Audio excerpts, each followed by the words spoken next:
नमस्कार दोस्तों हाल ही में आयोजित की गई जनवरी और फरवरी माह की जो सीईटी परीक्षा है उसके रिजल्ट को लेकर के यूट्यूब पर तरह तरह के दावे किए जा रहे होंगे और ये बताया जा रहा होगा कि आपका रिजल्ट कब आएगा। लेकिन ऐसे सभी दावों के पीछे ना तो कोई विश्लेषण है ना ही कोई पुख्ता बात।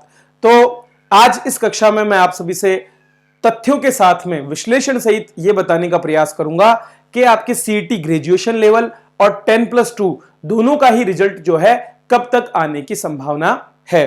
तो उसके लिए मैं आप सभी के साथ करने वाला हूं आरएसएम एसएसबी द्वारा 2022 में ली गई सभी परीक्षाओं का विश्लेषण और हम ये देखेंगे कि आरएसएम एसएसबी ने प्रत्येक परीक्षा के रिजल्ट को निकालने में एग्जाम डेट से लेकर के कितना समय लिया है।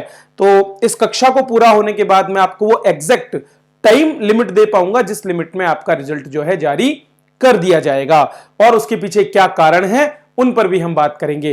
तो सबसे पहले जैसा कि मैं आपको बताना चाहता हूं, यहां पर आप देख सकते हैं कि 29 जनवरी को फायरमैन की एक परीक्षा हुई थी जिसमें 600 पदों पर एग्जाम हुआ था और चूंकि ये लिमिटेड एग्जाम है, इसमें काफी कम छात्र जो हैं वो बैठते हैं, उसके बावजूद इसमें जो है लगभग 79 डेज के बाद 18 अप्रैल को इसका रिजल्ट जारी किया गया था। इसके बाद मोटर एसआई मोटर उप निरीक्षक जो है मोटरयान उप निरीक्षक की परीक्षा हुई थी जिसमें 197 पदों पर एग्जाम हुआ था और मात्र 54 दिनों के भीतर इस परीक्षा का रिजल्ट आरएसएम एसएसबी ने जारी कर दिया था। इसी तरह से एपीआरओ की जो परीक्षा हुई थी पब्लिक रिलेशन ऑफिसर की, जिसमें मात्र 76 पदों का एग्जाम था और इसमें केवल 20 दिनों में 24 अप्रैल को परीक्षा हुई और 13 मई को यहां पर रिजल्ट यहां पर आरएसएम एसएसबी के द्वारा जारी किया गया, क्योंकि इसके लिए जो एलिजिबल कैंडिडेट थे उनकी संख्या काफी कम थी और पद भी बहुत कम थे। इसके बाद बारी आती है जूनियर इंजीनियर की परीक्षा की। 207 पदों के लिए जो परीक्षा है ये आपके मई में हुई थी और जुलाई में इसका रिजल्ट निकाल दिया गया। इस तरह से 51 दिनों के अंदर यह परीक्षा का रिजल्ट आ गया था। इसी तरह से लैब असिस्टेंट के 1436 पदों के लिए जो एग्जाम हुआ था, लिव स्टॉक असिस्टेंट, ये है पशुधन सहायक की जो परीक्षा थी उसके लिए, और उसका रिजल्ट मात्र 33 दिनों में हो गया क्योंकि इसके लिए जो एलिजिबल कैंडिडेट थे उनकी संख्या भी काफी कम थी। तो आरएसएम एसएसबी को समय लगता है प्रोसेस करने में रिजल्ट, अगर कैंडिडेट की संख्या बहुत ज्यादा हो तो। फिर एक सबसे बड़ी परीक्षा जो पिछले साल हुई थी वो थी वीडियो की परीक्षा। विलेज डेवलपमेंट अफसर के लगभग 5396 पदों पर एग्जाम आयोजित किया गया था प्रीलिम्स का 31 जनवरी को और इसका रिजल्ट आया था 12 अप्रैल 2022 को। लगभग 72 दिनों में इस परीक्षा का रिजल्ट निकाला गया। इस परीक्षा में जो टोटल कैंडिडेट्स थे रजिस्टर्ड उनकी संख्या थी 14 लाख, ठीक है, और लगभग 12 लाख के करीब जो है छात्रों ने यह परीक्षा दी थी। तो 12 लाख छात्रों के जो पेपर्स हैं उनको प्रोसेस करने में, उनका रिजल्ट निकालने में समय लगता है, तो इसलिए यहां पर लगभग 72 दिनों का समय लगा था। इसके बाद होने वाली ज्यादातर जो एग्जाम थे वो छोटे छोटे थे और उनमें कैंडिडेट्स की संख्या वीडियो की तुलना में बहुत कम थी, इसलिए इनके रिजल्ट 47, 26, 42 या फिर 45 दिनों में सामने आ गए थे। 2023 में जो आपके सबसे बड़ी दो परीक्षाएं हुई है वो है सीईटी का ग्रेजुएट लेवल का पेपर, जिसमें लगभग 3000 पद आपके नोटिफिकेशन में दिए गए थे। हालांकि यह बताया जा रहा है कि जो जूनियर अकाउंटेंट का एग्जाम है, जो पेपर है, उसमें पदों की संख्या बढ़ेगी और इस तरह से इनकी संख्या लगभग 8000 के करीब होने की संभावना है। इसका पेपर आपका जो लास्ट पेपर था वो 8 जनवरी 2023 को हुआ था और फिर सीईटी जो 10+2 लेवल है इसका पेपर हुआ आपका 11 फरवरी 2023 को। तो अब हमारे पास में यह दुविधा है कि हमारा सीईटी ग्रेजुएशन लेवल और 10+2 का रिजल्ट कब आने वाला है, तो उसी पर मैं आपसे अब चर्चा करने वाला हूं। तो इसके लिए मैं आपको देना चाहूंगा एक आंकड़ा जो कि है सीईटी ग्रेजुएशन लेवल का। तो आप देख सकते हैं कि 8,22,000 अभ्यर्थी इस परीक्षा में बैठे थे। यह संख्या वीडियो में जो बैठे हुए छात्र थे उनकी तुलना में थोड़ी कम है। तो जब वीडियो का रिजल्ट 72 दिनों में आरएसएम एसएसबी ने निकाल दिया तो फिर क्या कारण है कि आज 60 दिन बीत जाने के बावजूद आपका रिजल्ट नहीं आ पाया है। तो उसका जो सबसे मूल कारण है वो है 3 बड़ी परीक्षाएं जिनको लेकर के आरएसएम एसएसबी पिछले 3 महीनों से बिजी रहा है। दरअसल जब आपका सीईटी का ग्रेजुएशन का लेवल पूरा हुआ उसके तुरंत बाद आरएसएम एसएसबी की सबसे बड़ी जिम्मेदारी थी 16 लाख अभ्यर्थियों वाले सीईटी 10+2 के पेपर को करवाने का। तो सीईटी 10+2 के पेपर की एक बहुत बड़ी जिम्मेदारी बिना पेपर आउट किए करवाने की थी, और वो भी 3 दिनों तक लगातार वो पेपर चला था।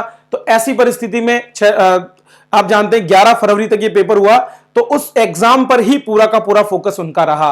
और जब वो सीईटी 10+2 से फ्री हुए तो उनके बाद रीट उत्सव आ गया। रीट मेंस का जो पेपर है वो हुआ, और इस रीट मेंस के पेपर में 10 लाख से भी ज्यादा छात्रों ने जो है एग्जाम दिया था, जो अभी 1 मार्च को संपन्न हुआ है। तो जो आरएसएम एसएसबी की पूरी मेन पावर है, उसका पूरा फोकस कहां था? उस एग्जाम को सही तरीके से कंडक्ट करने में। अब ऐसे में सवाल उठता है कि आखिर फिर हमारा ये जो एग्जाम है, जो आपका 8 जनवरी को हुआ, इस सीईटी ग्रेजुएट का रिजल्ट कब आएगा? तो दोस्तों, अगर हम इन आंकड़ों पर गौर करें और देखें तो वीडियो के पेपर में जब 72 डेज लगे, तो सीधी सीधी बात है कि सीईटी ग्रेजुएशन लेवल के पेपर के भी जो प्रोसेसिंग है उसमें इतना समय तो लगना संभावित है ही। और अगर हम इसे सही माने तो आप मान के चल सकते हैं कि लगभग 20 मार्च से लेकर के और 30 मार्च की अवधि तक आपका जो है रिजल्ट आने की संभावना थी। लेकिन इसमें थोड़ी देरी हो सकती है। उसका मूल कारण यह है कि पहले जो 5000 पद जूनियर अकाउंटेंट के आने हैं, उन पदों को लेकर के हो सकता है कि आपका जो आरएसएम एसएसबी है उसके द्वारा एक और रिवाइज्ड नोटिफिकेशन जारी किया जाना होगा, क्योंकि वो रिवाइज नोटिफिकेशन में जब उन पदों को सम्मिलित किया जाएगा उसके बाद ही ये परिणाम निकाला जा सकता है। दूसरी बात जो और इससे जुड़ी है वो ये है कि चूंकि पेपर 4 शिफ्ट में हुए हैं, तो ऐसी परिस्थिति में जो नॉर्मलाइजेशन की प्रक्रिया है वो भी अपनानी पड़ती है। मतलब अलग अलग शिफ्ट के पेपर जो है अलग अलग क्वालिटी के थे, उनकी टफनेस अलग अलग थी, तो उसको लेकर भी ये जरूरत थी कि उनको रीशफलिंग करनी पड़ेगी, मार्क्स चेंज करने पड़ेंगे, और उन सारी प्रोसेस में अतिरिक्त समय लगने की और संभावना है। और उसको देखते हुए हमारे जो एग्जाम का रिजल्ट है उसको आने में कुछ और देरी भी हो सकती है।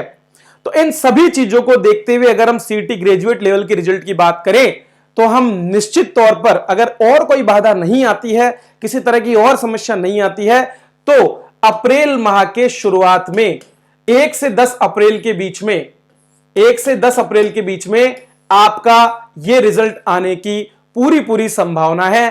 सीईटी ग्रेजुएशन लेवल का जो आपका रिजल्ट है वो लगभग अप्रैल 1 से 10 तक आ जाएगा, यदि टाइम रहते हुए डिटेल्ड नोटिफिकेशन आपका दोबारा से जो रिवाइज्ड है वो निकाल दिया जाता है। तो फिर बात करते हैं सीईटी 10+2 के रिजल्ट की।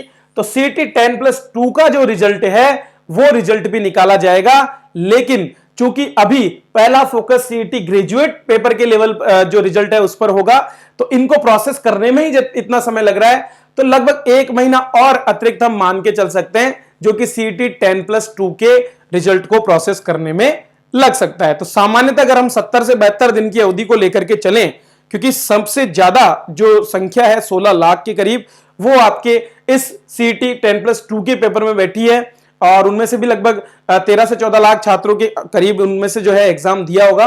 तो उस चीज को देखते हुए हम मान सकते हैं कि ये आपके लगभग मई के बीच में या मई के अंत तक, तो मई 2023 के 15 से 30 मई के बीच में आपको इस रिजल्ट के आने की पूरी संभावना यहां से बनती हुई नजर आ रही है। ये मेरा पूरा अनुमान तथ्यों पर आधारित है।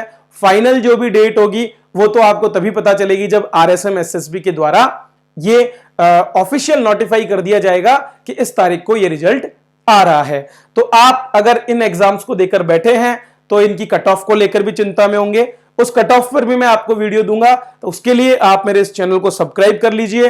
वीडियो अगर अच्छा लगा हो तो आप लाइक कर सकते हैं और अपने दोस्तों के साथ शेयर भी कर सकते हैं।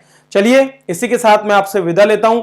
अगले वीडियो में हम बात करेंगे हमारे सीईटी के दोनों पेपर्स की कट ऑफ के बारे में। तो इसके लिए मैंने एक पोल आप सभी को दिया है हमारे कम्युनिटी में, तो वहां जाइए और वहां पर उस पोल में आपके जो नंबर हैं, अगर आप इन दोनों पेपर में आए हैं तो उनके नंबर आप वहां पर जरूर अपने बताएं। ऑप्शंस में से चूज करें कि आप किस रेंज में हैं, ताकि हम सटीक विश्लेषण कर सकें कि आपकी सीईटी की, ग्रेजुएशन की और 10+2 की कट ऑफ कितनी रहने वाली है। तो अभी के लिए अप्रैल माह की शुरुआत में आपके रिजल्ट आने की पूरी संभावनाएं हैं, हमारे आरएसएम एसएसबी के पिछले रिकॉर्ड को देखते हुए। चलिए, धन्यवाद।